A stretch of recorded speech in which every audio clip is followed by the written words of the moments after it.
60% of all skin cancers are basal cell carcinomas, and 30% are squamous cell carcinomas. Now, even though melanoma represents only 4% of the skin cancers, it represents 80% of skin cancer-related deaths. Now, the global incidence of melanoma is 287,000 cases each year, with about 60,000 deaths. And it's expected that the incidence is only going to double in the next 10 years as the recreational sun exposure continues to increase, especially in the developed nations. The common risk factors for melanoma include a previous invasive melanoma or melanoma in situ, a previous basal cell carcinoma or squamous cell carcinoma, a strong family history of melanoma, white or fair skin, Parkinson's, and if you have a weakened immune system or cancer-prone syndromes, then you have an increased risk of melanoma.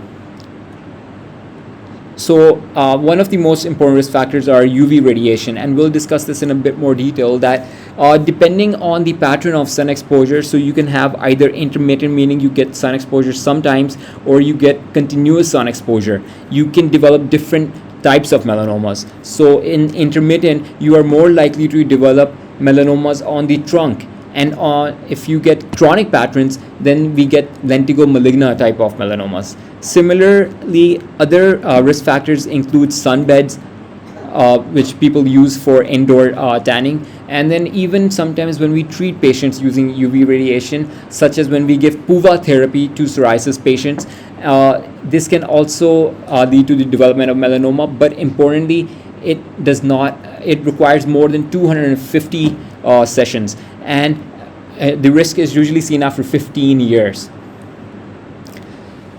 Further risk factors include nevi. So melanoma, it can arise from a pre-existing nevi, but it's important to note that that's only in 20% of the cases.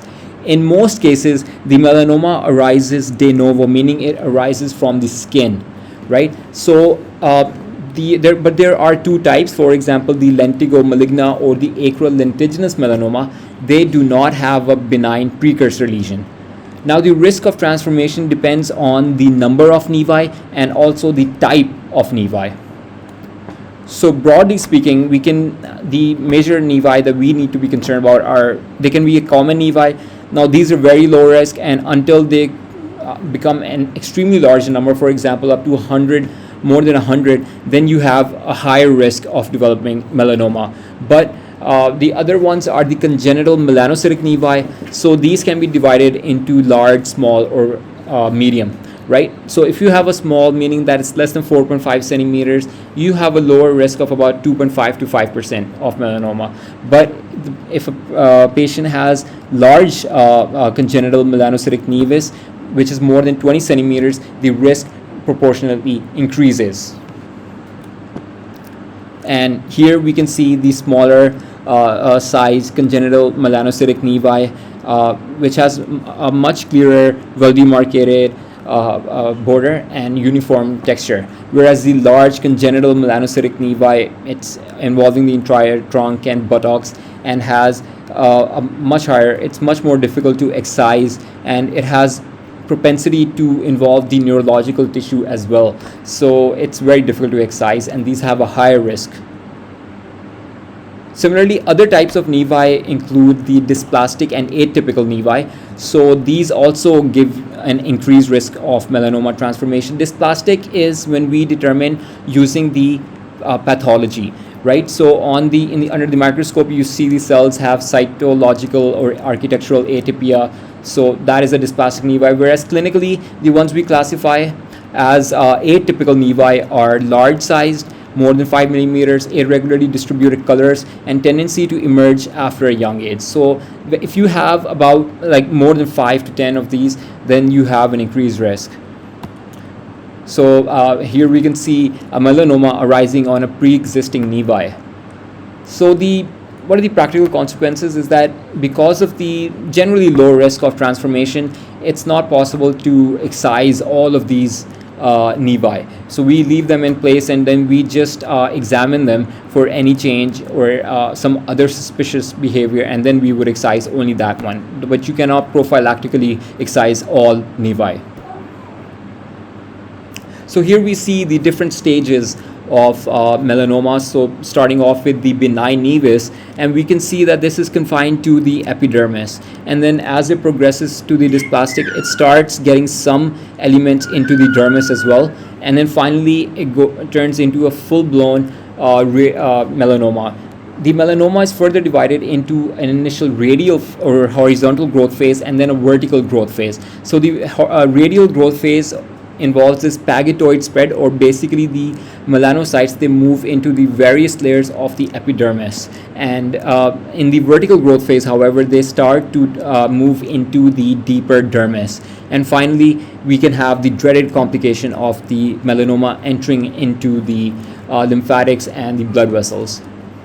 So one important thing to note here is notice how the number of mutations is slowly increasing as you move from benign nevus to the more severe forms of melanoma. In each form, you're picking up some additional mutations. So how would we approach a patient with melanoma? First of all, we'd get a detailed history, and that involves we check the primary lesion and ask the patient what is the size, shape, and color, and when did the patient first notice it, and did they notice any changes over time. And then ask about the presence of other nevi that have developed and if they have had any changes. Are these lesions symptomatic? Are they painful or tender to touch? Or is there any itching or bleeding or ulceration? Right, so these are signs of more advanced melanomas. Associated symptoms, especially when it becomes malignant, includes weight loss, fatigue, or lymphadenopathy. And then we'd also examine the nails, very important, as well as the mucous membranes and the scalp. Don't forget about any of these. We'd ask them about all of these and ask them for any hyperpigmented streaks or any discoloration of the adjoining skin from the, or basically periungual skin. Additionally, we'd ask them if they've had a previous melanoma or if there's had any previous treatments or biopsies for the lesions. What is their sun exposure? How much are they exposed to sun? What type of sunscreen do they use? Do they use protective clothing? What is their skin type? Is it fair skin, freckling, and immunosuppression conditions like HIV or AIDS, or the use of immunosuppressive drugs? We'd ask for this entire history, and then finally the family history. Is there any positive melanoma in their relatives? Now, the age of diagnosis, we can see that the most of the cases are diagnosed between the age of 50 to 80, and then there are some patients that can be diagnosed even before that. The physical examination, so when you've asked the history, now you do have to do the examination. You have to examine the entire body, all right, on the first evaluation and on all subsequent visits as well. You have to assess the number of nevi present and distinguish between typical and atypical lesions. Now use the following to dig out suspicious lesions. So for example, ugly duckling sign, the ABCDE rule, and the Glasgow 7-point checklist. We'll discuss all of these in detail. And then to support these, we can use dermoscopy or confocal microscopy, and then even total body photography, in which all of the molds are photographed, and then we save those pictures and compare them with future. And adhesive pad genomic analysis, among other methods. If melanoma is diagnosed, check all lymph nodes, right? So the ABCDE criteria just states that if you have a melanoma, note that it's more likely to be asymmetric. This side is smaller, this side is bigger, this has uneven borders, it will have multiple colors. So for multiple colors, we can see some light brown, dark brown, black, red, and then it will be greater than 6 millimeters in size. And lastly, it's seen on dynamic analysis, meaning over time you check for any evolution or changes in the size or shape or whatever. For nodular melanoma, we can also include EFG, so elevated, firm to touch, and growing. The next is the Glasgow 7-point checklist. So in this case, we check for the major features, which includes a change in size, shape, or color, and then the minor features, which include diameter, which can be more than 5 millimeter, or inflammation, or any oozing or bleeding. So if the patient has any of the major features, you automatically suspect them for melanoma. You go for the biopsy, and the minor features are just add to the suspicion. So Another important thing to remember is the ugly duckling sign. So basically this states that if a patient has 20 different nevi, and 2 of them are different from all of the others, those 2 nevi, they need to be biopsied regardless of whether they fulfill the Glasgow 7-point checklist or the ABCDE criteria. They don't even have to fulfill them, but just on the basis of them being different, we need to biopsy those lesions. Next, we can do dermoscopy, and these are particularly useful for flat pigmented lesions. And it improves the diagnostic accuracy by up to 30%. And these are the various types of findings that we can see in them. I won't go into the detail of them, but you can check them. You can pause the video and see all of these if you want. So let's get to the different phases of melanoma. Melanoma can present in various ways, and that's one of the reasons why it can be particularly difficult to identify some lesions. So how does it present?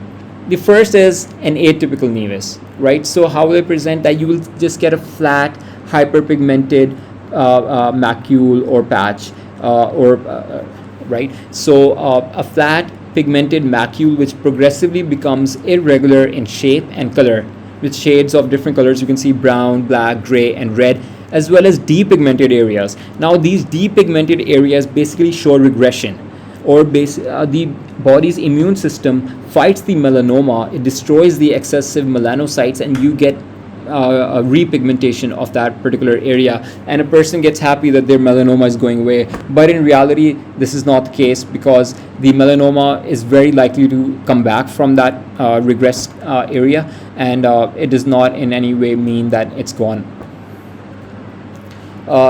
Eventually, the growth, it can become a nodule, and it may even bleed. So this is the superficial spreading melanoma, right? And in this case, the dermoscopy is useful, especially to distinguish from the atypical and dysplastic nevi that we studied in the beginning. The atypical, which we see on clinically, the dysplastic, which we see on histopathology. So to differentiate them, we can use dermoscopy. This shows nodular form of superficial spreading melanoma.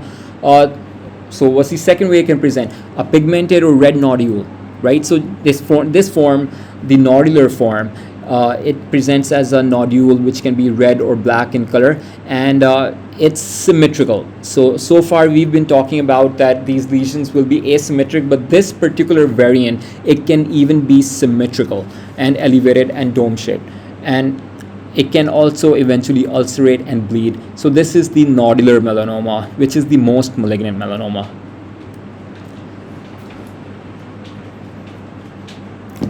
The third way that it can present is a seemingly safe spot on the face, just a normal lentigo, especially which can be present all the time in elderly. So just as a flat brown black patch. But the good thing about this is that it's the least malignant. This is the lentigo maligna melanoma. It's the least malignant, and it occurs on the sun exposed areas of the skin, the face, the neck, the forearms, and in the elderly, right? So even though it looks it's difficult to differentiate whether this is a melanoma, but the good thing is that it's not that malignant. Another way it can present is a hyperpigmented stain on the sole. So as you can imagine, that this is something that most people would just brush off as being a dirt stain or some other maybe post-inflammatory hyperpigmentation or something. So this discrete light brown or black macule, right, especially seen over the age of 60 and in darker skinned people, even when it becomes a nodule or ulcerates, it can be confused for a wart or trophic ulceration. So this is one form of the acral lentiginous melanoma, right? And this becomes, obviously due to the location and the presentation, this is often missed by the patients and even doctors. Here we can see the more advanced forms of ALM, in which there is trophic ulceration. And then another way that I can present is pigmentation on the nail. So how can the pigmentation can either be in the form of a linear streak, or it can be involve the entire surrounding skin as well. So brown black linear discoloration. Now the hyper pigmentation of the surrounding skin is known as the Hutchinson sign, right? So this is another form of acral lentiginous melanoma. The tricky part here is that we have to be cautious about which lesions we actually biopsy, because it can lead to disfigurement of the nail. So some more advanced stages. This shows a subungual melanoma arising from the proximal nail fold, and then much more advanced cases in which there is loss of the nail plate. So in summary, we'll just look at the four major types. Superficial spreading, the most common, and the good thing is that it has an initial horizontal growth phase and then it goes vertical, but the nodular is the most malignant, and because it only has a vertical phase, 15%, lentigo maligna in 5%, and acral lentiginous melanoma in 5 to 10%. Now, two more types of amelanotic, which includes amelanotic melanoma. So as the name implies, this is melanoma without the melanocytes, and it's the worst type because you don't even suspect that it's a melanoma. You think that it's something else because of the color. It's not even hyperpigmented, and you need to do basically immunohistochemistry with S100 or HMB45 to diagnose it properly. And then the other melanoma, less common. It's rare, but it's desmoplastic melanoma, and the bad thing about this is that it has a propensity for perineural invasion. There's a few changes that occur in people of skin of color. Firstly, they are more likely to get subungual and acral lentiginous melanomas, right? With the frequency up to 60 to 70%, and there's an increased frequency of non-cutaneous melanomas, for example mucosal and ocular melanomas. The differentials include for the superficial spreading melanoma, atypical nevus or dysplastic nevus. For the nodular melanoma, you have to rule out a basal cell carcinoma or angioma or dermatofibroma. The lentigo maligna melanoma, it can resembles a solar lentigo or a pigmented actinic keratosis or a flat seborrheic keratosis. So all of these need to be ruled out. And then acral lentiginous melanoma, we need to rule out onychomycosis, paronychia, subungual hemorrhage, benign nevus, and pyogenic granuloma. So you have to keep these in mind. The gold standard for diagnosing melanoma, though, is the biopsy. So you've done the ABCDE, you've done Glasgow 7-point checklist, done a dermoscopy, you feel that this lesion is definitely suspicious, you send it for a biopsy. That is going to confirm whether this really is a melanoma or not. And the way we do this is a complete diagnostic excision with a 2 millimeter clinical margin and the upper subcutis as well. So you also have to take a bit of the fat. So you take the entire lesion plus a 2 millimeter margin and you take some of the fat. All right, and the only time you would do a partial incisional biopsy, meaning you only take out a part of it, is, for example, if it's on a patient's face and it's quite large, and if you take it out, it's difficult to cover. So for cosmetic reasons, you would not take out the entire melanoma in the beginning. So first we would confirm the malignancy. It has a particular pattern, as we discussed, that it will have a pagetoid spread of the melanocytes within the various layers of the epidermis, and if it's more advanced, in the dermis.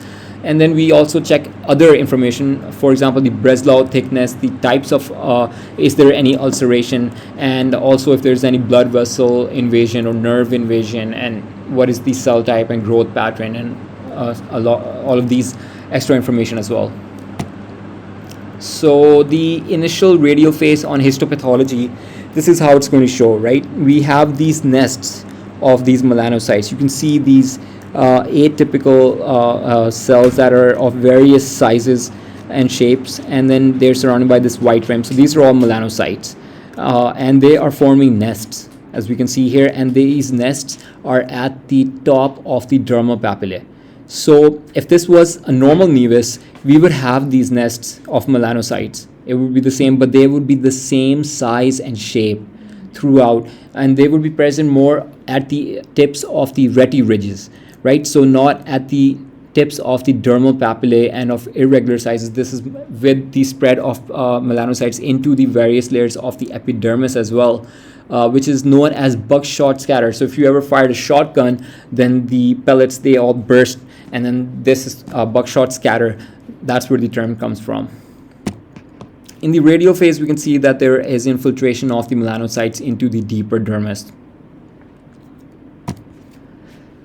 So the immunohistochemical stains, they are important to confirm the melanoma, especially in more suspicious cases. So we'd have the gold standard is the S100 protein. It's highly sensitive but not specific. And then the HMB45 is highly specific. So sensitive S100, specific HMB45. The Melin A is another stain, and then the Chi67 stain. So the way that this works is that it goes and proliferates. It's a marker of cell proliferation, and if it's a nevi, only 5% of the cells will be stained, but if it's a melanoma, more than 25% of the cells will be stained. And then we have some other stains as well that we can use. So what are some of the labs that we would have to do?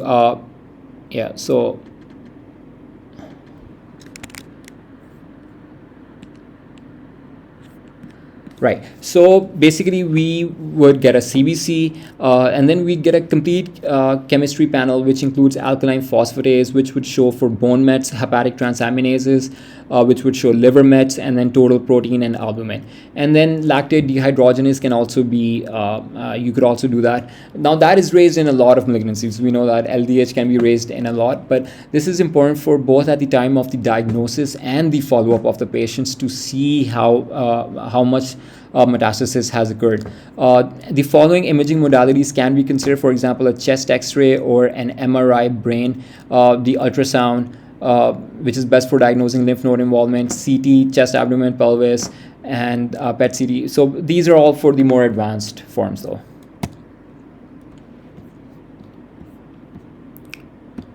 Now, sentinel lymph node biopsy is basically, it's important for, it gives you prognostic, diagnostic, and therapeutic information. But why do we need to do it? Okay, so basically when we do a clinical examination, about 20% of the time we won't find a clinically positive lymph node, but the patient will, the melanoma would have spread to the lymph node. So it will help to identify that. And secondly, 20% of the time we find a lymph node that is positive, you'd think that the melanoma has spread there, but in reality it hasn't. So it helps to rule out these cases. And it's required whenever you want to give a patient adjuvant therapy. So basically we always excise the melanoma, but alongside that, if it's at an advanced stage, so if it's spread to the lymph nodes, then we'd also give them adjuvant therapy.